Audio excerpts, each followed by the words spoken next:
సంగారెడ్డి జిల్లా పటంచెరు నియోజకవర్గం కాంగ్రెస్ పార్టీ ఆధ్వర్యంలో ఇస్నాపూర్ ఇంద్రేశం మున్సిపాలిటీ ఎన్నికల సందర్భంగా ముత్తంగి పిఎస్ఆర్ ఫంక్షన్ హాల్లో కాంగ్రెస్ ముఖ్య కార్యకర్తల సమావేశం ఏర్పాటు చేశారు.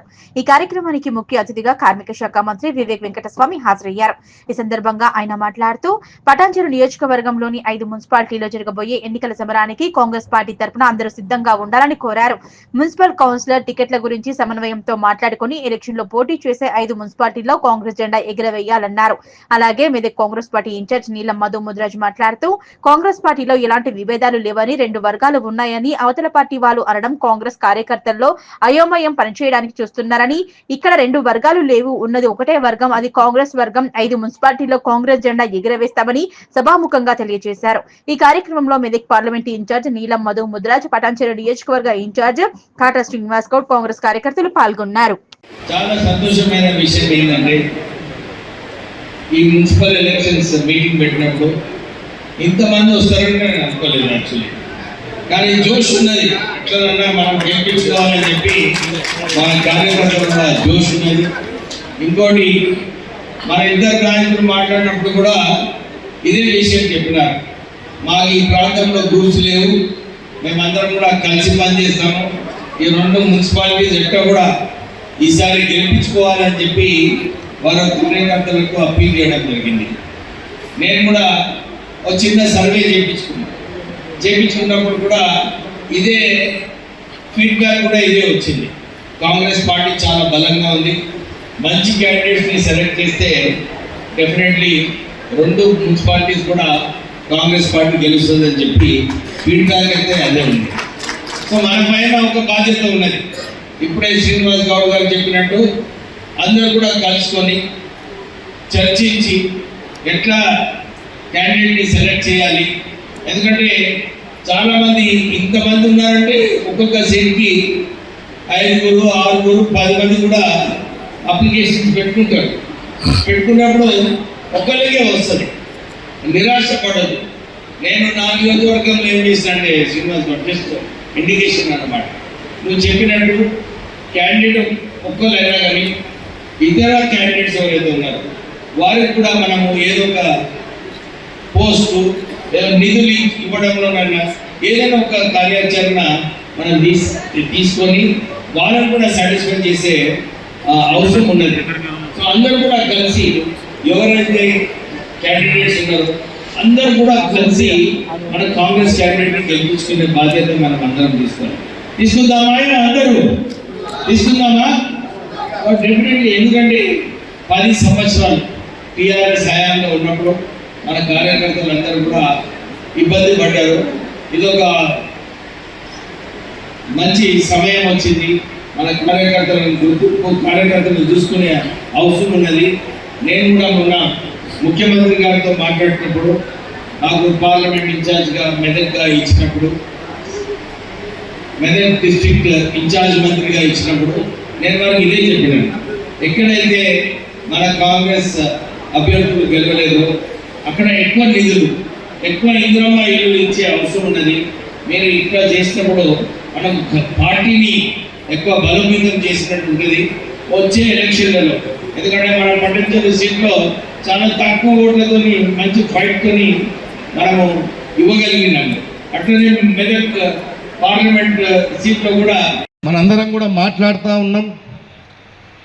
మనందరం కూడా ఏ మున్సిపాలిటీలో ఉన్నటువంటి వాళ్ళని, ఆ మున్సిపాలిటీలో ఉన్నటువంటి పెద్దలని, ప్రతి గ్రామం నుంచి మాజీ సర్పంచుల్లో, మాజీ ఎంపీటీసీల్లో ఉన్నటువంటి వార్డు మెంబర్లని, వారందరినీ కూడా ఏకతాటి మీద కూర్చొని మీరే మీ గ్రామాలల్లో ఎన్ని కౌన్సిలర్లు వస్తే అన్ని కౌన్సిలర్లు మీరు కూర్చోబెట్టి మాట్లాడి మరి మీ అందరు కూడా పేర్లు తీసుకురమ్మని చెప్పడం జరిగిన విషయం మీ అందరికీ కూడా తెలుసు.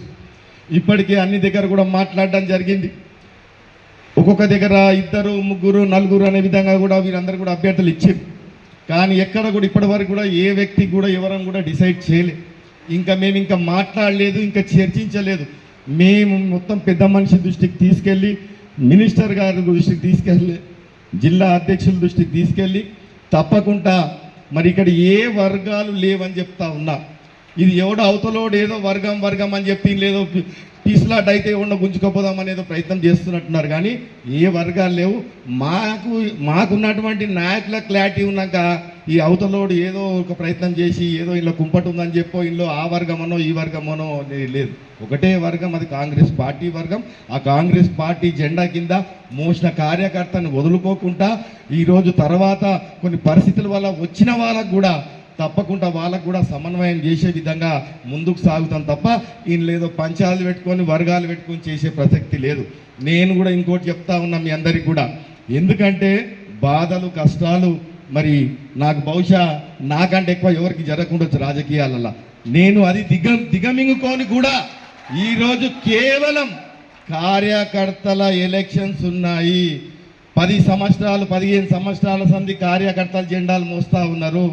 ఈరోజు మధ్యలో ఎన్ని ఒడదొడుగులు వచ్చినా ఎన్ని కష్టాలు వచ్చినా మౌనం పాటించిన తప్ప పార్టీ జెండాను ఎక్కడ కూడా కింద పెట్టకుండా మనందరం కూడా ప్రయాణం చేస్తున్నటువంటి విషయం గుర్తు చేసుకోవాలి. ఇది ఎవరి గురించి చేస్తున్నాం? మనందరం కూడా ఈరోజు గవర్నమెంట్ వచ్చింది, తెలంగాణ వచ్చినాక 10 సంవత్సరాలు వాళ్ళు టీఆర్ఎస్ వాళ్ళు మనందరినీ కూడా కార్యకర్తలు ఏ విధంగా ఇబ్బంది పెట్టిర్రు.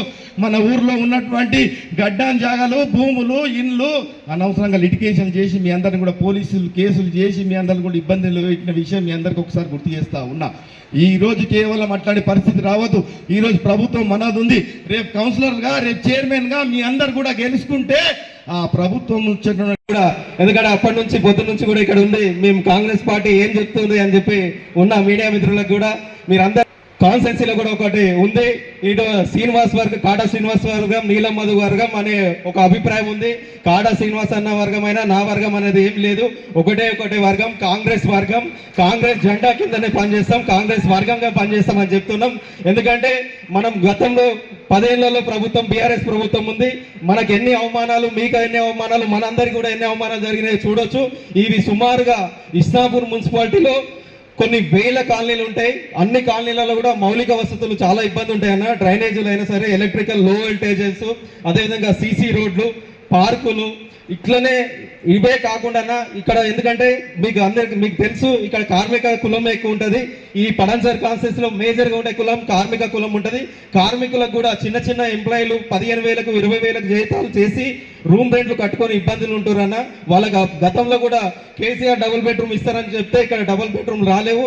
మనం కూడా మీరు కేబినెట్ లో మాట్లాడి, ముఖ్యమంత్రి గారు మీరు మాట్లాడి ఇక్కడ ఉన్న రాష్ట్రంలో ఉన్న కూడా ఒక్కొక్కరికి 60 నుంచి 75 గజాలు సొంత ఇల్లు జాగా ఇస్తే దాంట్లో ఇంద్రమ్మ ఇల్లు కట్టుకొని కూడా వాళ్ళకు మంచి జరుగుతుందన్న. అలాంటివి కూడా చేయాలని మేము మనస్ఫూర్తిగా కోరుకుంటున్నాం. అదేవిధంగా ముఖ్యంగా ఈ ఇస్నాపూర్ మున్సిపాలిటీలో కూడా కాలనీలలో ఉండే వాళ్ళకు కూడా సేఫ్టీ గురించి ఇబ్బంది ఉంది. పెద్ద మున్సిపాలిటీ కాబట్టి ఇక్కడ ఒక పోలీస్ స్టేషన్ కూడా ఏర్పాటు చేయాలన్నా. పోలీస్ స్టేషన్, కొత్తగా పోలీస్ స్టేషన్, అదేవిధంగా ప్రతి మున్సిపాలిటీలలో కూడా మినీ యూత్ ఉన్నాయి కాబట్టి క్రికెట్ ఆడడానికి, వాలీబాల్, అదేవిధంగా ఇండోర్ గేమ్స్ ఆడడానికి కూడా ఉందన్న. 5 మున్సిపాలిటీలలో కూడా మినీ స్టేడియంస్ కూడా ఇవ్వాలన్నా. అదేవిధంగా ఇప్పుడు ప్రభుత్వం కూడా ప్రతి మున్సిపాలిటీకి 15 కోట్లు ఇచ్చింది. ఇంకా ఎలక్షన్ కోడ్ రాలేదు, నోటిఫికేషన్ రాలేదు కాబట్టి మనం అన్ని కాలనీలలో కూడా కొబ్బరికాయలు కొట్టేసి ఆ మౌలిక వసతులు కూడా అన్ని కాలనీలలో కూడా ఏర్పాటు చేస్తే కాలనీలలో తిరుగుతుంటే మన ప్రభుత్వం ఉంది, కాంగ్రెస్ ప్రభుత్వం ఉంది, ఇంకా 3 ఏళ్ళు కూడా ప్రభుత్వం ఉంటుంది. కౌన్సిలర్ అభ్యర్థులను కూడా కాంగ్రెస్ పార్టీ అభ్యర్థులను గెలిపిస్తే మనం అభివృద్ధి చేసుకోవచ్చు అని కూడా కాలనీలకు కౌన్సిలర్ అభ్యర్థులకు కూడా చెప్పుకోవచ్చు. మనం ఇవన్నీ కూడా చేయాలని మనస్ఫూర్తిగా